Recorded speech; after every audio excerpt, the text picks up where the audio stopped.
(2020년) 8,400명, 2021년 8,889명, 2022년 9,163명의 어린이가 교통사고를 당했습니다. 좀처럼 줄지 않는 어린이 교통사고. 어린이 교통사고율 0%를 위해서는 가정에서의 교육과 교통안전 생활화가 중요하다는 사실 아시나요? 어린이 교통사고 제로화를 위해 먼저 자동차 속 안전을 알아볼까요?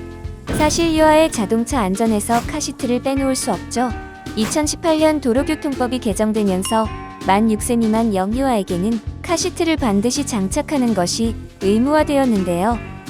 교통안전공단에서 카시트의 보호 효과를 알아보기 위해 실시한 자동차 충돌 시험 결과 카시트 착용 시 사망 가능성이 18%인데 반해 카시트 미착용 시 99%에 달하는 것으로 분석되었습니다. 그리고 아이들이 간혹 답답해하며 보조석에 앉고 싶어 하는데요. 보조석은 에어백이 터질 경우 아이는 더 위험할 수 있으니 보조석에는 절대 앉히면 안 되고 뒷좌석에 카시트를 이용해야 합니다. 그렇다면 가정에서는 혹시 어떤 카시트를 사용하고 계시나요? 목을 가눌 수 있는 3에서 6세는 앞보기와 뒷보기가 모두 가능한 컨버터블 카시트를 사용하는 것을 추천하며 연령과 키, 체중에 맞는 카시트를 골라야 합니다. 또한 교통안전의 선진국이라 불리는 스웨덴 등 북유럽 국가에서는 만 4세까지 사고 시 5배 이상 안전하다는 뒤보기를 추천한다고 하니 카시트의 상한 기준까지는 뒤보기로 태우는 것을 권장합니다.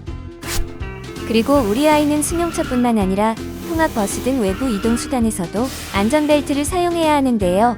이때도 안전벨트를 꼭 해야 하는 이유와 혹시 안전벨트가 풀리거나 꼬이면 어른에게 바로 알려야 한다는 것 등 안전벨트 주의사항을 미리 알려주시는 것이 좋습니다.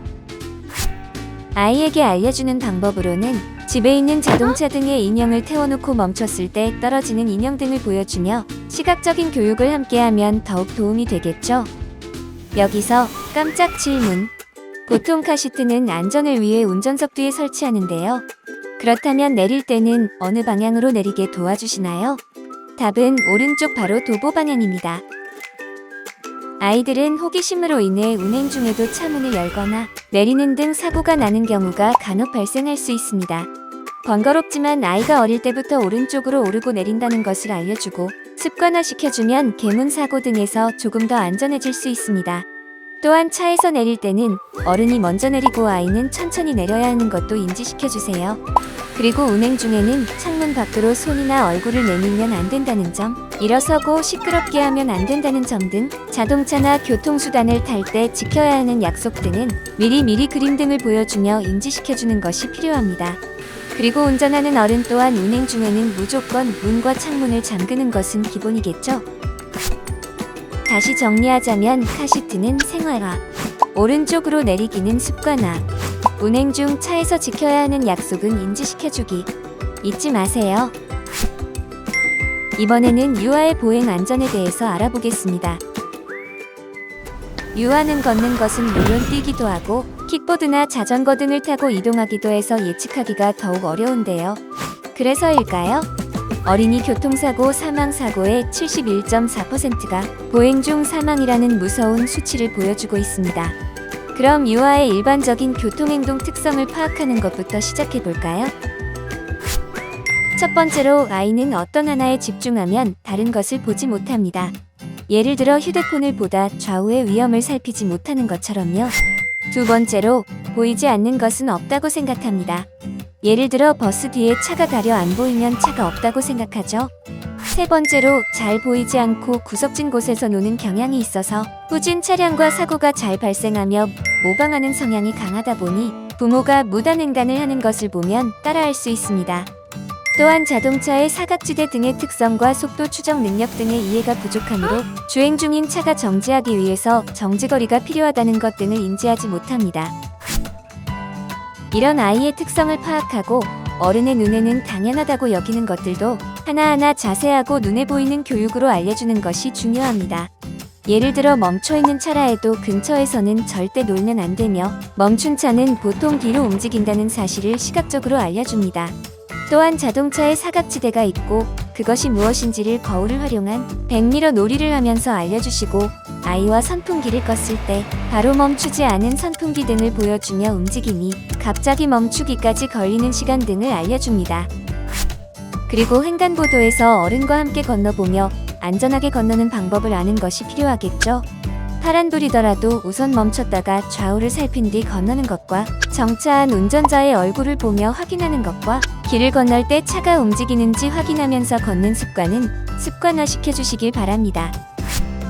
또한 비 오는 날 혹은 밤에 외출할 때에는 어른과 함께 외출하지만 노란색 등 밝은 옷을 입혀서 나가야 안전하고, 눈 오는 날에는 밝은 옷을 입되 흰 옷을 피해야 하는데요.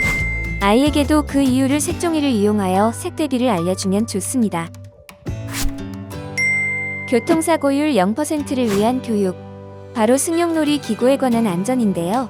걷는 것보다 속도가 빠른 킥보드나 자전거를 탈 때에는 더 각별한 안전교육이 필요합니다. 특히 어린이 킥보드 안전사고가 5년 새 4.6배 증가한 것으로 나타났으며, 유아들은 킥보드 사고가 49.2%를 차지할 정도로 빈도가 높은데요.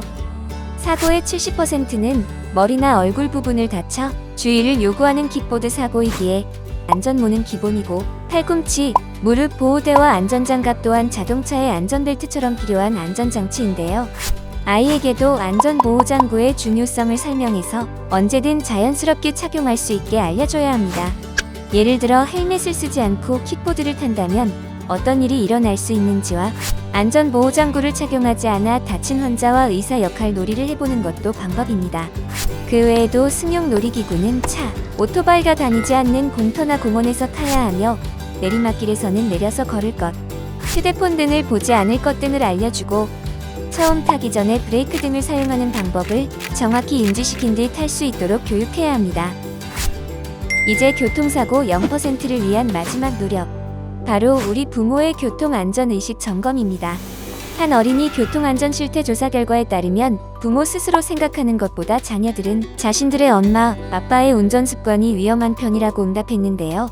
우리의 미래인 아이들을 안전하게 양육하기 위해 지속적인 교통안전 교육과 더불어 부모들과 시민들부터 교통안전을 철저히 지킨다면, 일화 교통사고율 0%는 더 이상 꿈 같은 일이 아닐 겁니다.